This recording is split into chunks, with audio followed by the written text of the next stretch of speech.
झुक रही है राज्य सरकार। रमेश मीणा को कम से कम माफ़ी तो मांगनी ही होगी।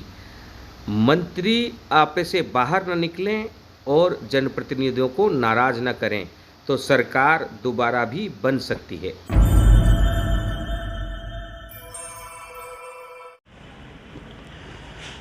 नमस्कार, जय हिंद, जय जगत।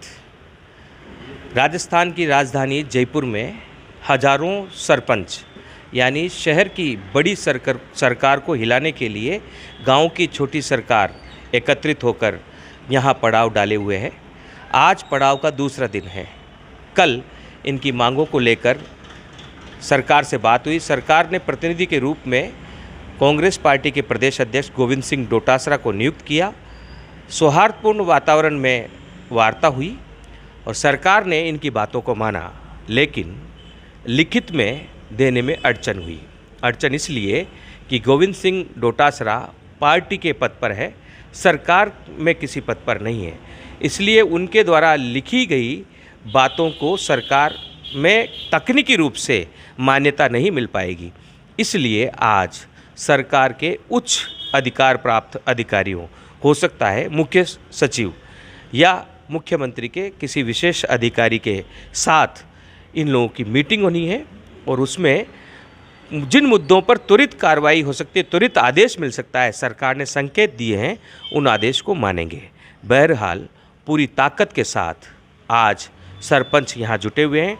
ये जिस होटल में ठहरे हुए हैं, यहाँ पर हम आए, कुछ सरपंच हैं, अब इनसे जानते हैं इनकी क्या मांगे हैं, क्या ये लोग चाहते हैं और ये कब तक जयपुर में डटे रहेंगे। आपका शुभ नाम? मेरा नाम भागीरथ यादव है। मैं संरक्षक संघ जिला नागौर से सरपंच हूँ। सरपंच संघ के आप संरक्षक हैं, जिला नागौर से हैं। क्या आपकी मुख्य मांगे हैं और इतने उग्र रूप से जो आपका सरपंचों का गुस्सा है, ये इसका मुख्य कारण क्या है? देखो, हमारा देश बहुत बड़ा देश है और इस देश के अंदर महात्मा गांधी का जो सपना था, जो सबसे पहले लागू नागौर से हुआ। 2 अक्टूबर 1959 को देश के प्रथम प्रधानमंत्री पंडित जवाहरलाल नेहरू ने नागौर से पंचायत राज की स्थापना की, जो पूरे देश में मॉडल के रूप में बाद में लागू हुई। आज हमने हमारा नेताओं ने जो सपना देखा था और महात्मा गांधी ने जो सपना देखा था, उस सपना देश के अंदर लागू हुआ। लेकिन जिस तरह से वर्तमान सरकार, जो कांग्रेस की सरकार है, जो जवाहरलाल नेहरू जी की पार्टी की सरकार है, उसका यदि एक मंत्री जाकर के नागौर में इस तरह के बयान देते हैं और वो खुद जाकर के ये देखते हैं कि काम अच्छा हुआ है, पीठ थपथपाते हैं और उसके बाद में वो कहते हैं कि 300 करोड़ का घोटाला हुआ है, तो ये स्वाभिमान पर चोट थी। सरपंचों की ईमानदारी पर बहुत बड़ा एक कुठाराघात था। और वहाँ जिस तरह से बयानबाजी होकर के एक प्रचार के रूप में गया, तो दूसरे राज्यों में, पूरे देश में एक ऐसा मैसेज देने की कोशिश की कि नागौर जिला से जहाँ पंचायत राज की स्थापना हुई है वहाँ भ्रष्टाचार है, जबकि ऐसा कुछ नहीं है। हमारी जांचें करवाई, कोई दिक्कत नहीं, करवाओ, जांच के अंदर सही पाए गए, उसके बाद उसके ऊपर और जांच बैठा दी। तो ये आक्रोश, डायरेक्ट आक्रोश पैदा होने का मतलब ये था कि मंत्री जी के मन में, स्वयं के मन में ये शंका थी कि कैसे जैसे करके हम सरपंचों को दोषी ठहराए। राजस्थान के एक कद्दावर मंत्री ने पूरी सरपंच समूह को ही दोषी ठहरा दिया। ऐसे में सरपंच समूह में जो बहुमत है, जो ईमानदार हैं, जो अपने स्वाभिमान के लिए लड़ते हैं, अगर एक सर्वे करवा लिया जाए जैसा कि गांधी टीवी ने किया है, तो आप पाएंगे सरपंच अपनी जेब से पैसा खर्च करके चुनाव लड़ता है और कई मायनों में सरकार का पैसा नहीं होने के बावजूद कई सरपंचों ने विधायक से भी अधिक पैसा अपने क्षेत्र में अपना खुद का खर्च करके क्षेत्र को सर्वांगीण विकास के लिए मदद दी है। ऐसे में बयान वीरों के बयान से यह आग यहाँ लगी है। कुछ दिन पहले ऐसे ही एक बयानवीर नेता के आग के कारण महाराष्ट्र की सरकार को गिरते हुए हमने देखा है। बातों से बड़े बड़े युद्ध हो जाते हैं और बातों से बड़े बड़े युद्ध टल जाते हैं। इस संभावनाओं को टालने के लिए 2 दिन से सरपंचों के प्रतिनिधि सरकार के प्रतिनिधियों से बात कर रहे हैं, चूँकि राजस्थान में भी सरकार तलवार की धार पर चल रही है। यहाँ पर भी सत्तारूढ़ कांग्रेस पार्टी के बीच में दरार है और सरपंच एकत्रित हो रहे हैं, यानी ये मौका पक्ष के लिए भी है और यह मौका विपक्ष के लिए भी है कि इनके धार पर वे पक्ष के गर्दन को रख दें और यहाँ पक्ष की सत्ता को छीन लें। आप आइए एक मिनट, आपसे हम बात करना चाहेंगे। आप कहाँ से सरपंच हैं? हम नागौर से मौला सर डीडवाना से ब्लॉक अध्यक्ष हूँ। सरवण राम बिजायन मेरा नाम है। नागौर काफ़ी प्रसिद्ध हो रहा है इस आंदोलन में। नागौर फोकस किया जा रहा है, क्या कारण है? मंत्री जी स्पेशली नागौर पंचायती राज्य मंत्री रमेश मीणा ने नागौर में ही सरपंचों को भ्रष्टाचार में लिप्त बताया था। सरपंचों को परेशान करना एक पंचायती राज मंत्री द्वारा ऐसा वाकया बहुत कम देखने को मिलता है। यह तो वही बात हुई कि हेडमास्टर अपने छात्रों को परेशान करे। पंचायत राज्य मंत्री को सरपंचों का विश्वास जीतना चाहिए, सरपंचों से झगड़ा नहीं करना चाहिए। ऐसा प्रजातंत्र के लिए खतरनाक माना जाता है। स्थानीय निकाय को मजबूत करने के लिए पंचायत राज्य मंत्री ने क्या कार्य किए, यह भी सवालों के घेरे में है। बड़े अरसे से अपने अधिकारों के लिए संघर्ष कर रहे सरपंचों ने अब आर पार की लड़ाई शुरू कर दी है। नागौर से जयपुर तक पैदल मार्च करते हुए आ रहे इन सरपंचों के समूहों ने यह जता दिया है कि वे इस बार सरकार के किसी भी बहकावे में नहीं आएंगे।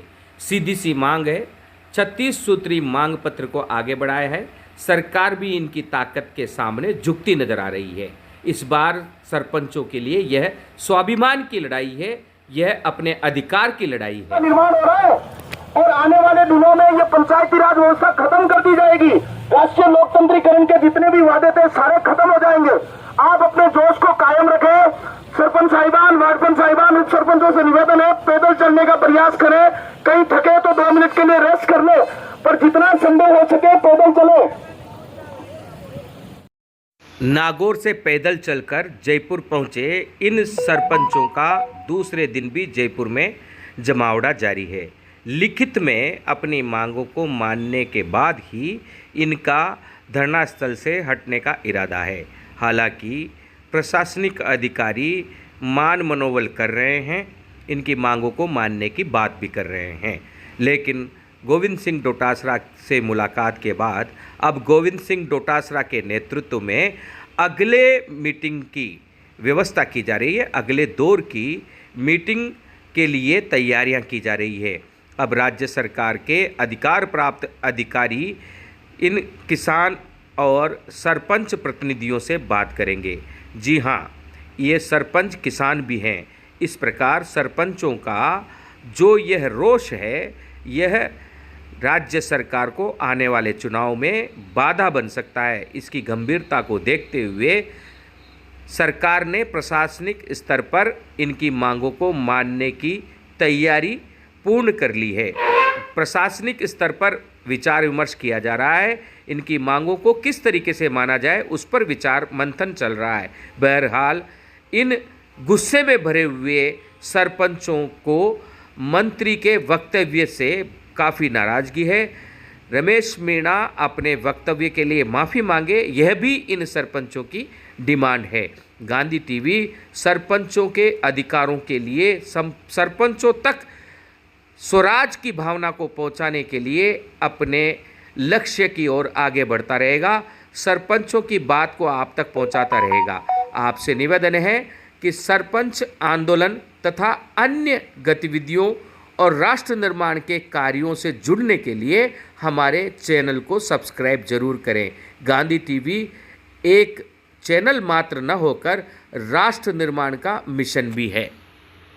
जैसे ही हमें ज्ञात हुआ कि जयपुर में दूसरे दिन के लिए भी पड़ाव की तैयारी करते हुए सरपंच लोग जगह जगह होटलों में रुके हुए हैं, तो हम सुबह सुबह होटलों में पहुंचे। ऐसे ही एक होटल में हमें 1 दर्जन से अधिक सरपंच मिले। जैसे ही उन्होंने हमें देखा, बड़े जोशीले भाव से हमारा स्वागत किया। कहा, गांधी टीवी हकीकत में ग्राम स्वराज्य लाने के लिए हमारी आवाज़ को बुलंद कर रहा है। हमने धन्यवाद दिया और उनसे उनकी बातों को, उनकी मन की बातों को पूछा और उनकी मन की बात हूबहू हम पेश कर रहे हैं। आशा है सरकार सरपंचों के दर्द को समझेगी और पंचायत राज मंत्री रमेश मीणा द्वारा सरपंचों के मनों को खेदित करने के लिए जो बयान दिए गए हैं उसके प्रति राज्य के मुख्यमंत्री खेद प्रकट करते हुए मंत्री को माफ़ी मांगने के लिए कहेंगे। बहरहाल सरपंच मंत्री रमेश मीणा के इस्तीफे पर अड़े हुए हैं, लेकिन हम मानते हैं कि सरपंच भी प्रदेश के हैं और मंत्री भी प्रदेश के हैं और मुखिया भी प्रदेश के हैं। मुखिया अशोक गहलोत के कहने पर इन सरपंचों की बात मानी जा रही है। इन सरपंचों की प्रदेश के कांग्रेस प्रतिनिधित्व के घर पर मीटिंग बुलाकर इनकी बातों को सुना है और आज सरकारी अधिकारी द्वारा इस मसौदे पर चर्चा होने के बाद लिखित आश्वासन भी दिया जाएगा। बहरहाल गांधी के स्वराज को लाने के संकल्प के लिए हमेशा गांधी टीवी संकल्पित रहेगा, संघर्षरत रहेगा। हम गांधी जी को स्वराज के रूप में यथार्थ में बदलता हुआ देखना चाहते हैं। इसके लिए जरूरी है सरपंचों को आर्थिक अधिकार मिले और कई अर्थों में न्यायिक अधिकार भी दिया जाए। आइए इस लड़ाई को जीतते हैं। सब्सक्राइब करें गांधी